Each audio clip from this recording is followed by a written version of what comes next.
Hello everyone and welcome to an Outlast Trials dive into the new prime asset, Liliya Bogomolova, the Angel of Leningrad, and her new comic that has been released. I'd love to hear everyone's thoughts and opinions on the subject, and of course, if I miss anything, feel free to comment down below, but without any further delays, let's talk about what we know so far.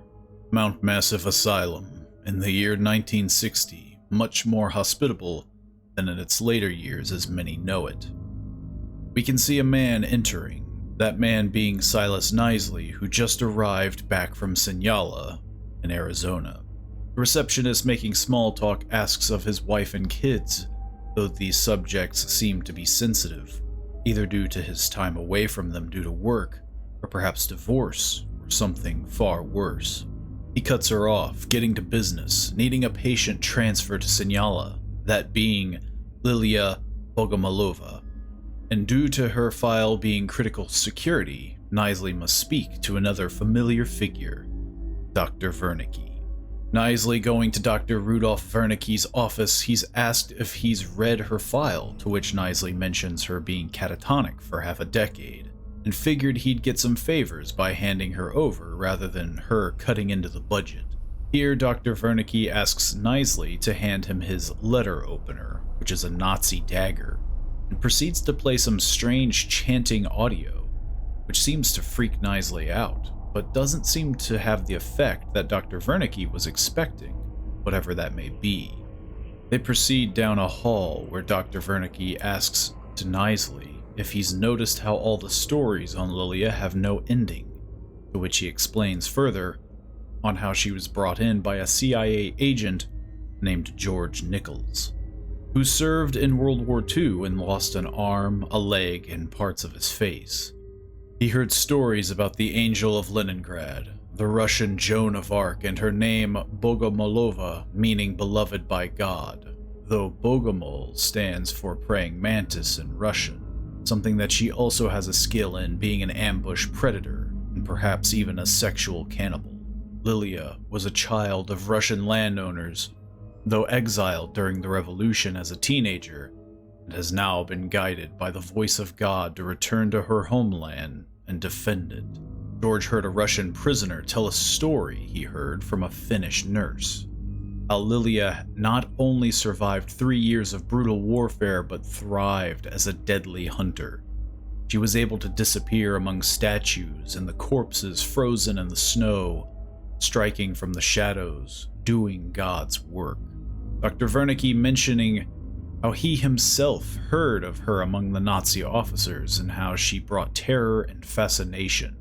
But once the Germans left, God seemed to stop protecting her. Dr. Wernicke returns to his story, mentioning how George was one of the CIA's earliest recruits, assigned to trace missing Mutual Security Act funds. Due to this, it let him foster a growing fascination with her, until he became obsessed. George mentions how a Nazi officer was able to capture her while retreating from Leningrad. While doing so, though, was slashed across his face. As punishment, he chopped off her arm that held the knife, and when she cursed him for it, cut out her tongue. He continues by stating how he doesn't know what else he did to her while heading towards the Mediterranean, but God couldn't protect her from the crumbling Nazi regime and a nascent CIA.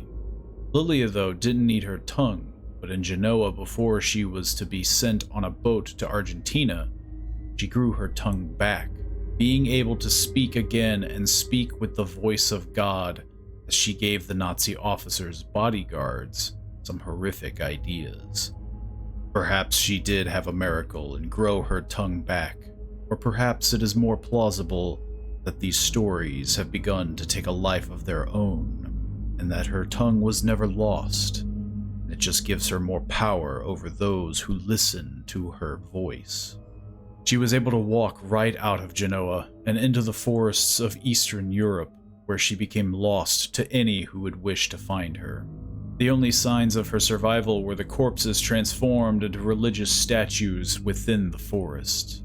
Dr. Wernicke speaks on how George thinks Liliya witnessed something in the Siege of Leningrad, and the abuse and corruption of the aftermath, and in the wilderness consecrated by the blood of nations. Something about the 20th century and the mind of God. Years later, wealthy families funded with American dollars to rebuild Europe would hemorrhage all their money and vanish from society, and when their corpses would later be found, they would be mutilated, something the CIA couldn't abide, and so George was sent to investigate. In his search, hearing the stories of the Angel of Leningrad and Sister Liliya, and putting together the story that Dr. Wernicke shares now, all the while getting closer, finding the crime scenes and the evidence of all these legends come true. He eventually found her. Though the war left him unscathed, her mercy did not extend that far. Just like those Liliya spoke to, all the wealthy elite did much the same as George did. He cut his own arm off, his own leg, and gashed his own face, at the instruction of God as told to him by Liliya. When George did bring her in, Dr. Wernicke just thought it a CIA ruse, but wherever she goes, all who hear her words, the witnesses to testify, all end up cutting out their own tongue. Those being former staff, doctors, administrators, and bureaucrats, much like Knisley. The audio played to Knisley was most likely the words of Liliya speaking whatever convinces these people into self-mutilation, and was to make sure he could be around her presence. As within the first 6 months that Liliya was at Mount Massive, 20% of the budget was lost due to her influence, and 10% of the staff to the self-mutilation and the blades she kept getting a hold of to kill those who would not listen.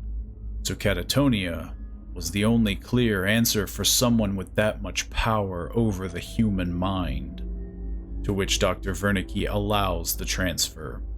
By all means, send her to Signala, he says. You're not sending them a dead dog, you're sending them a viper, and if they give her even an inch of liberty, God have mercy on their souls. That is all I have for now, but in the meantime, let me know your thoughts and theories, as I'd love to hear them. And don't forget to subscribe to stay up to date on future videos, some videos being Let's Plays, some being these lore, theory, and discussion videos that will be posted at least once a week. Don't be afraid to let me know some other subjects you'd be interested in either, and hopefully, I see you all in the next video. See you then.